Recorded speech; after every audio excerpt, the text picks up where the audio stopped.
दोस्तों, M&C education welcomes you all.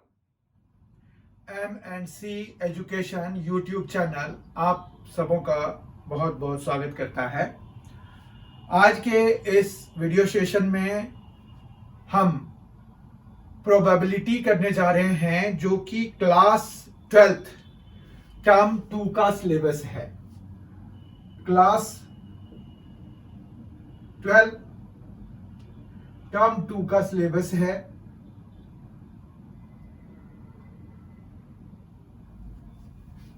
Probability chapter 13 है आपकी बुक का।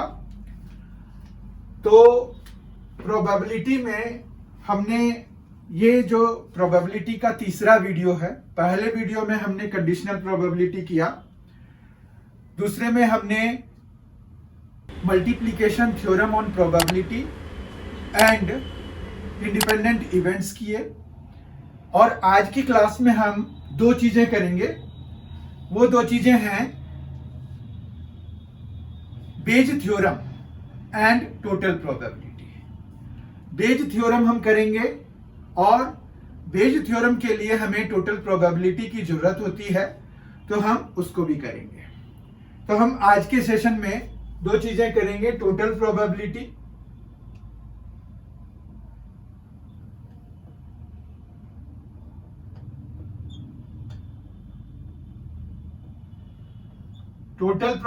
करने जा रहे हैं, और बाद में फिर हम करेंगे बेज थ्योरम।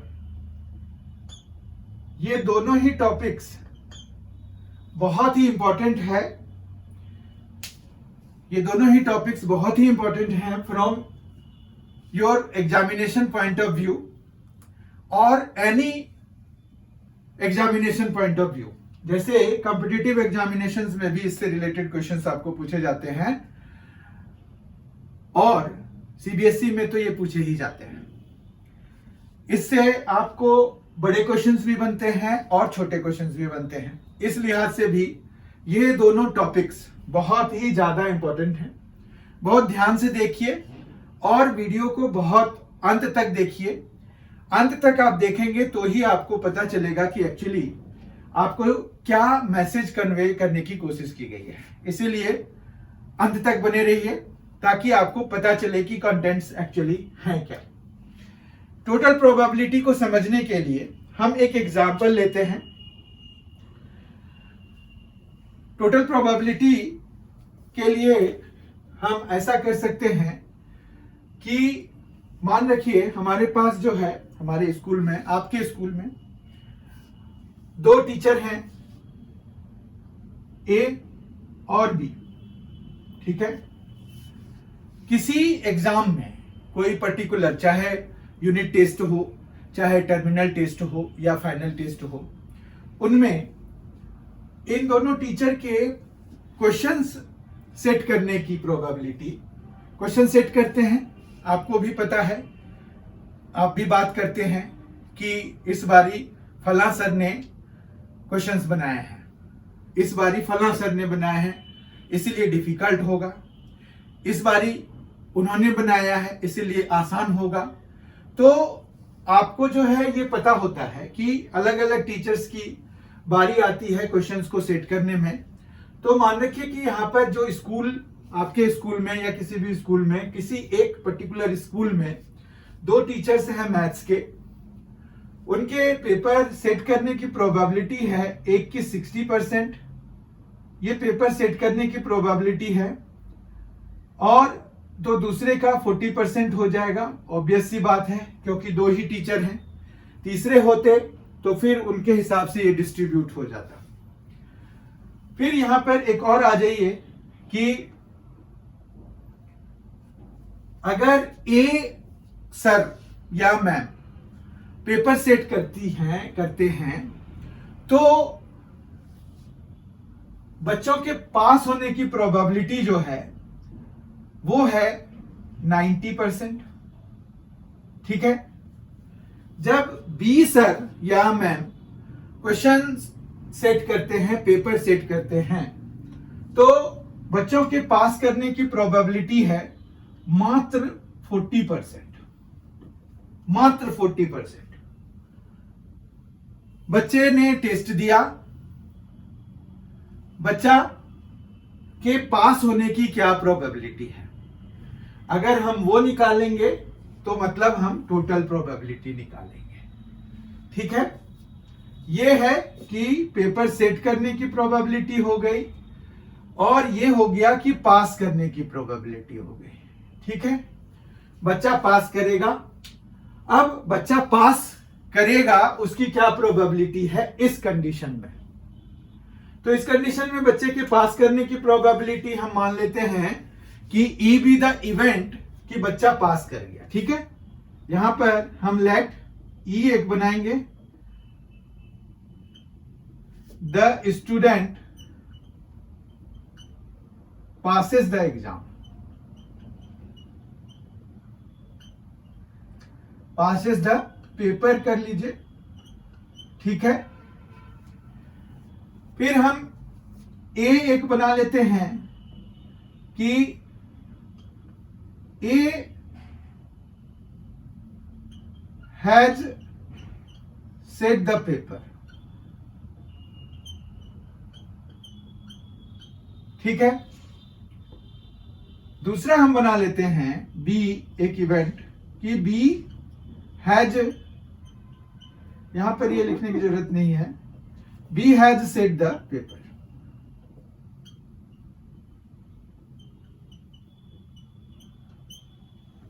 सारी घटनाक्रम आपको समझ में आ गई होगी। इसमें यही है कि हमने ई एक बनाया, the student passes the paper. दूसरा हमने बनाया A has set the paper. B हमने एक बनाया कि B has set the paper. अब यहां पर हमारा जो टोटल प्रोबेबिलिटी है that will depend upon both A और बी, दोनों पे डिपेंड करेगा। तो हम ये टोटल प्रोबेबिलिटी मतलब पीई जब हम निकालते हैं तो हम पीई कैसे निकालेंगे, तो पीई के लिए ये फॉर्मूला हो गया, क्योंकि ये दोनों ही पे डिस्ट्रीब्यूटेड है तो मतलब पी ए के पेपर सेट करने की प्रोबेबिलिटी और उसमें बच्चे के पास करने की प्रोबेबिलिटी। तो बच्चे के पास करने की प्रोबेबिलिटी हम ई बाय ए बनाएंगे।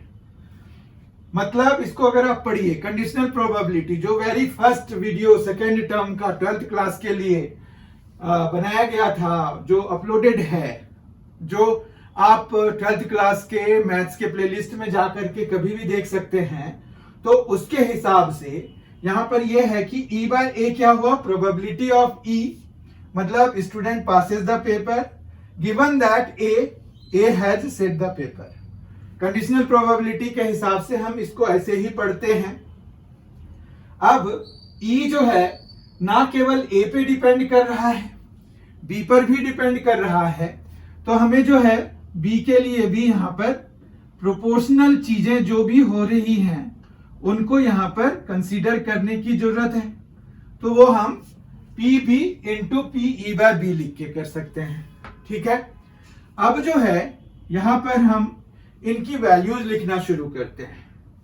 पी ए के पेपर सेट करने की प्रोबेबिलिटी है 60%। 60% को प्रोबेबिलिटी के टर्म में तो हम 60/100 लिख देंगे। फिर पी ए बाय ए यही पास करने की प्रोबेबिलिटी है 90%, तो 90/100। ठीक है, फिर यहां प्लस, फिर पी बी है 40%, क्योंकि उनके पेपर सेट करने की प्रोबेबिलिटी 40/100 हो जाएगा, और पी ई बाय बी ये भी 40% ही है।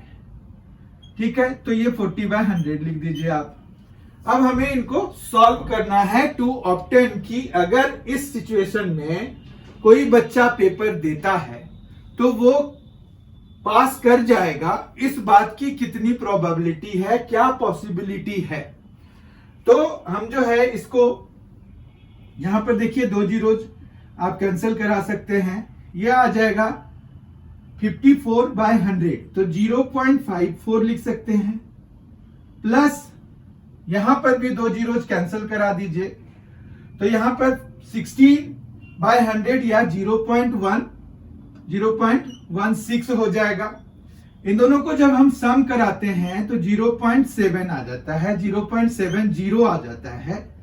तो इस तरह से 70% चांस है कि कोई भी बच्चा ऐसे कंडीशंस में कि सर के या मैम के पेपर सेट करने की प्रोबेबिलिटी दी हुई है, पासिंग का ये है, तो 70% फिर भी पॉसिबिलिटी है कि कोई भी बच्चा जो है जब ये पेपर करेगा तो वो पास हो जाएगा। तो ये टोटल प्रोबेबिलिटी है। टोटल प्रोबेबिलिटी हम कैसे निकालते हैं? क्योंकि उसका जो शेयर है वो ए पर भी है और बी पर भी है। तो पहले ए में हम प्रोपोर्शनल देख लेते हैं कि ए से कितना चांस बनेगा कि वो निकल जाएगा, पास हो जाएगा, बी से कितना, फिर दोनों को हम ऐड कर देते हैं तो हमें टोटल प्रोबेबिलिटी मिल जाती है। ठीक है, तो इस तरह से हम टोटल प्रोबेबिलिटी कैलकुलेट करते हैं। अब बात आई कि बेज थ्योरम फिर क्या है। बहुत ध्यान से समझिए, बहुत ही इंटर रिलेटेड कंसेप्ट्स हैं।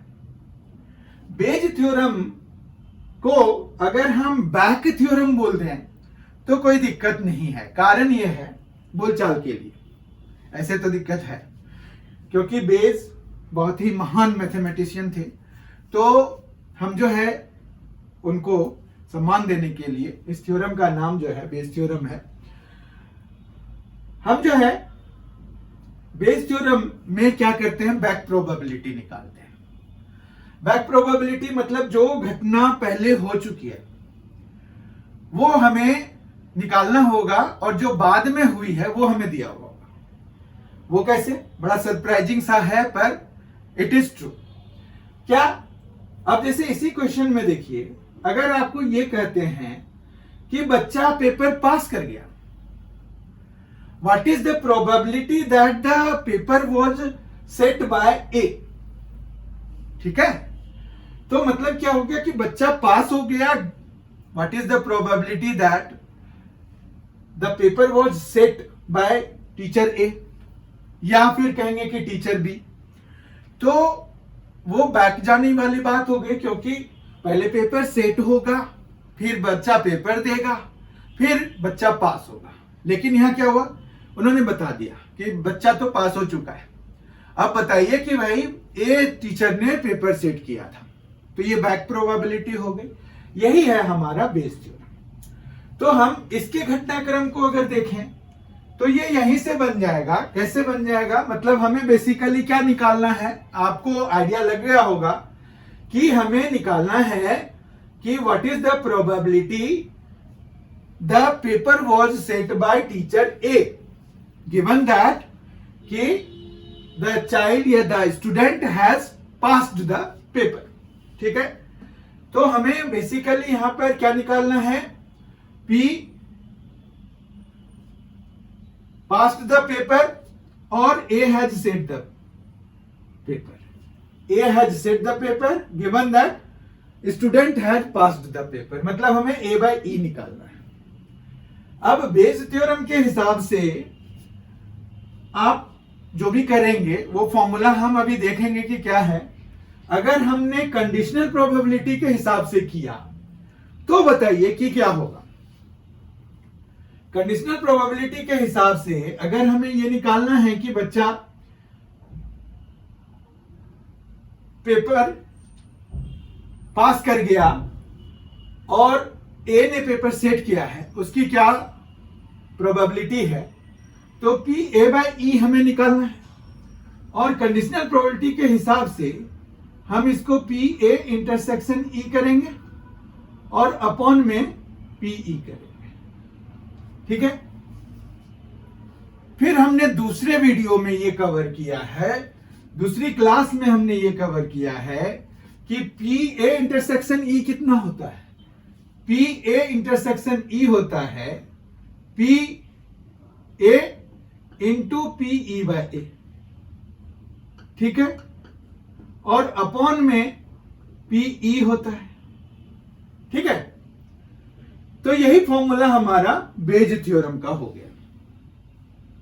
बेज थ्योरम ये वाला है, पी ए बाय ई अगर हमें निकालना है, मतलब कि probability A has set the paper given that a student randomly selected has passed the exam।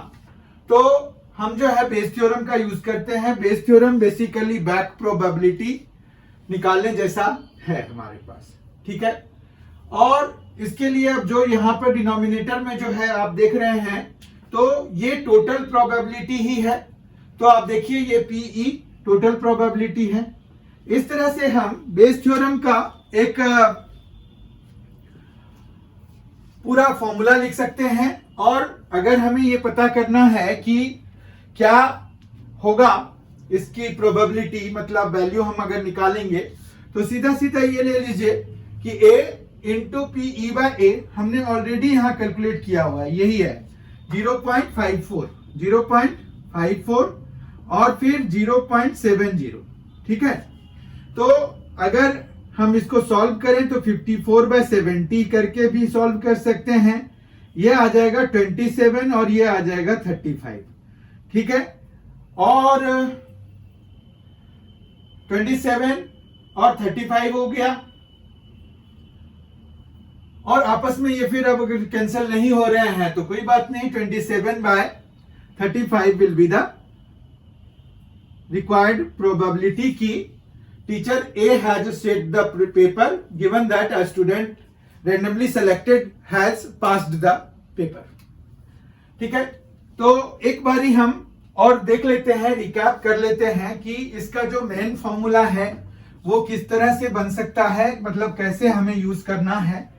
बाकी तो कंसेप्ट वाइज यही है, इतना ही है कि हमें जो है बेस थ्योरम बैक प्रोबेबिलिटी ही है। और टोटल प्रोबेबिलिटी जब आपके पास कोई एक इवेंट है वो किसी दो सब्सिक्वेंट इवेंट्स पे डिपेंड करता है या ज्यादा, दो से ज्यादा इवेंट्स पे डिपेंड करता है, तो हमें जो है वहां पर टोटल प्रोबेबिलिटी निकालनी होती है कि वो प्रोपोर्शनली कितने में डिवाइड हुआ है, ठीक है।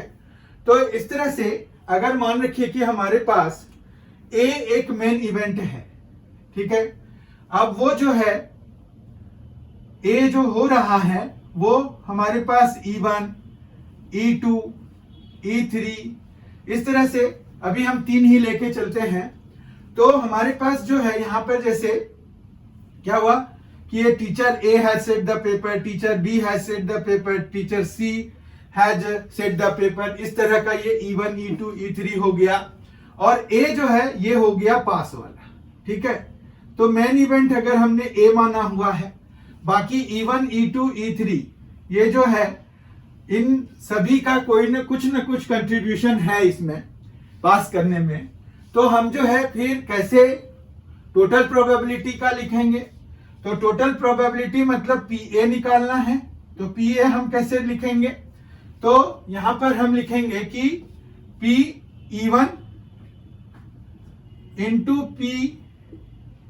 PA/E1, ठीक है।